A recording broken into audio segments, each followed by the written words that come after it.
30 ডেজের মেহেন্দি চ্যালেঞ্জের আজকে হলো ডে 4 আর এই ডে 4-এ আমি তোমাদের 3D গ্রিড ডিজাইনই শেয়ার করব। তো সবার ফার্স্ট এখানে আমি এক কোণ থেকে আরেক কোণে ডবল করে লাইন টেনে নিয়ে ছোট ছোট বক্স করে নিয়েছি আর প্রতিটা বক্সেই সমান এবং সেম ডিস্টেন্স রাখার চেষ্টা করেছি। গ্রিড ডিজাইনে যেহেতু বক্সের উপরেই ডিজাইনের সৌন্দর্য নির্ভর করে থাকে, তো তোমরা যখন করবে সেই বক্সগুলো ঠিকঠাকভাবে করার চেষ্টা করবে।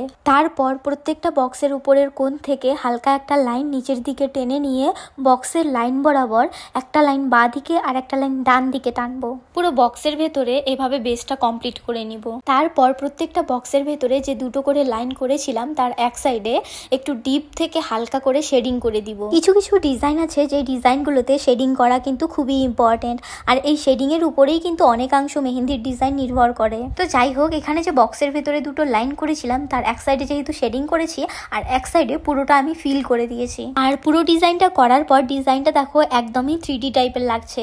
তো আজকের এই ডিজাইনটা তোমাদের কেমন লাগলো তো তোমরা অবশ্যই জানিও। আর যারা এই ডিজাইনটা পারো না তো তোমরা অবশ্যই এভাবে একবার ট্রাই করে দেখতে পারো।